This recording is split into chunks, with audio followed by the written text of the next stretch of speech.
करते हैं। इस क्वेश्चन में हमें इस integration of sine inverse root x minus cos inverse root x by sine inverse root x plus cos inverse root x की value पता करनी है विद रिस्पेक्ट टू एक्स।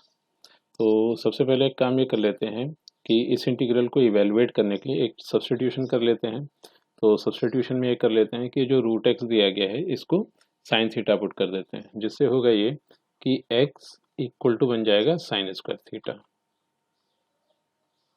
अब एक काम ये करते हैं, x को तो हमने साइन स्क्वायर थीटा से रिप्लेस कर दिया है। अब हम देखते हैं कि dx को किससे रिप्लेस किया जा सकता है इन टर्म्स ऑफ थीटा। तो उसके लिए हम इस इक्वेशन का डिफरेंशिएशन कर देते हैं विद रिस्पेक्ट टू थीटा।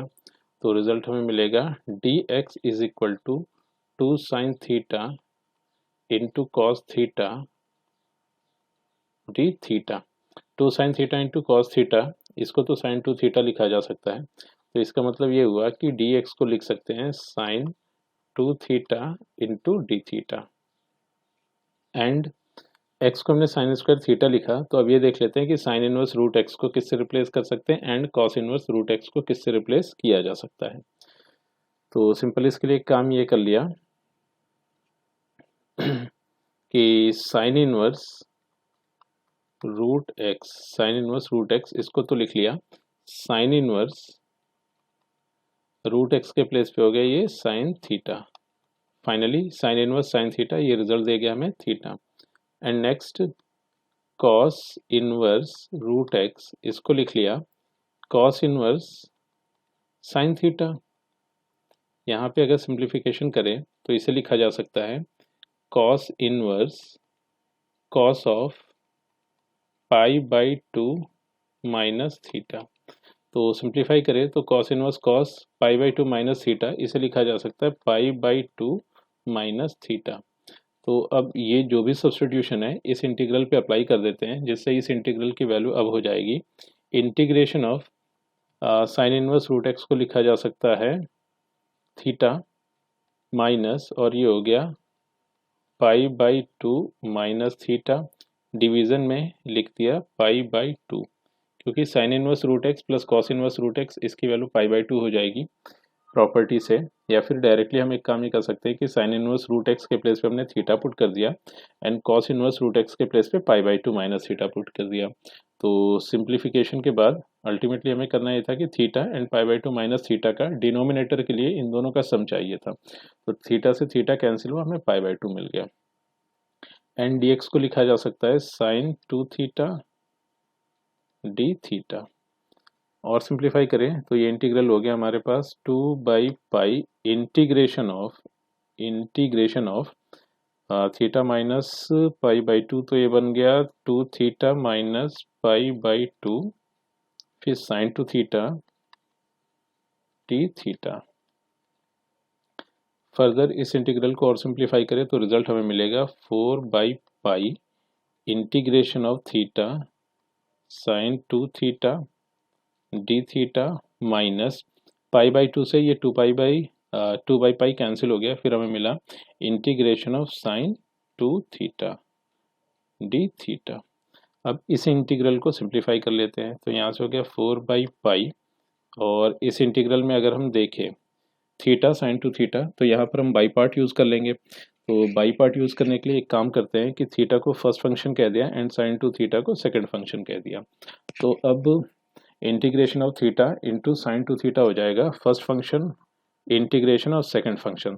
तो साइन 2 थीटा का इंटीग्रेशन हो गया minus cos 2 theta divided by 2, फिर फर्स्ट फंक्शन का डेरिवेटिव जो कि हो गया 1, सेकंड फंक्शन का इंटीग्रेशन जो कि हो गया माइनस कॉस 2 थीटा बाई 2। अच्छा, ये पहले से माइनस था तो यहाँ पर प्लस हो गया का होल इंटीग्रेशन, ये हो जाएगा cos 2 theta by 2 D theta, फिर माइनस साइन 2 थीटा का इंटीग्रेशन कर देते हैं, तो ये हो गया माइनस का कॉस 2 थीटा बाई 2, तो ये हो गया पॉजिटिव कॉस 2 थीटा बाई 2। ठीक है, तो फर्दर इसे सिंप्लीफाई करें तो रिजल्ट हमें मिल जाएगा यहाँ से 4 by pi bracket of minus का theta cos 2 theta divided by 2, फिर प्लस अब हमें cos 2 थीटा का इंटीग्रेशन करना है, तो cos 2 थीटा का इंटीग्रेशन हो जाएगा sin 2 थीटा डिवाइडेड बाई 2, और 2 पहले से था डिनोमिनेटर में, तो ये हो गया 4, फिर plus cos 2 theta divided by 2 plus एक इंटीग्रेशन कांस्टेंट के। तो अब हमारे पास जो भी आंसर आया है इस इंटीग्रल का वो थीटा के टर्म्स में आया है, हमें जो भी आंसर लिखना है वो एक्स के टर्म्स में। अच्छा, शुरुआत में ही हमने एक सब्स्टिट्यूशन किया था, एक्स को साइन स्क्वायर थीटा पुट किया था, तो अब हम एक काम ये कर लेंगे कि थीटा को हम एक्स के एक फंक्शन से रिप्लेस कर देंगे। तो उसके लिए सबसे पहले एक काम ये करते हैं कि जो cos 2 थीटा है इसको साइन के टर्म्स में रिप्रेजेंट कर देते हैं, sin 2 थीटा इसे भी साइन के टर्म्स में लिख लेते हैं, एंड cos 2 थीटा इसे भी साइन ए के टर्म्स में लिख लेते हैं। तो अब इससे हमारे पास रिजल्ट हो जाएगा 4/पाई थीटा, cos 2 थीटा को साइन के टर्म्स में लिखा तो हो गया 1 - 2 sine square theta whole divided by 2।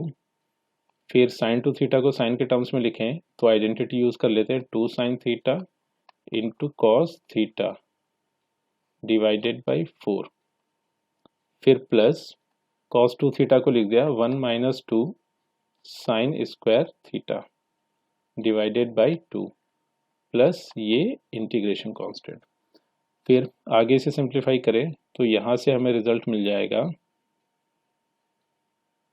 ठीक है। तो नेक्स्ट सिंप्लीफाई करें तो यहाँ से हमें रिजल्ट मिल रहा है 4/पाई ब्रैकेट ऑफ थीटा के प्लेस पे तो simple sine inverse root x लिख देंगे, तो ये हो गया sine inverse square root of x. फिर ये बन गया 1 - 2 साइन स्क्वायर थीटा को x लिखा जा सकता है, ये हो गया 2x whole divided by 2 plus sine theta को तो लिखा जा सकता है रूट एक्स, तो ये बन गया square root of x, and cos theta को लिखा जा सकता है square root of 1 minus sine square theta, तो ये बन जाएगा 1 - x, और इस 2 से इस 4 को मैनिपुलेट कर लेते हैं तो डिनोमिनेटर में मिल गया 2, ब्रैकेट क्लोज। फिर प्लस 1 - 2 साइन स्क्वायर थीटा को लिख दिया x, ये हो गया 1 - 2x बाई 2, फिर प्लस एक इंटीग्रेशन कांस्टेंट। तो अब अगर हम देखें तो ये जो हमारे पास इंटीग्रल था, integration of sine inverse root x minus cos inverse root x by sine inverse root x plus cos inverse root x with respect to x, तो इसका फाइनल आंसर हमें मिल चुका है, दैट इज नथिंग बट 4/पाई times sine inverse root x times 1 - 2x by 2 plus root x into square root of 1 - x by 2 plus 1 - 2x by 2 plus integration constant. तो यही इसका फाइनल आंसर है।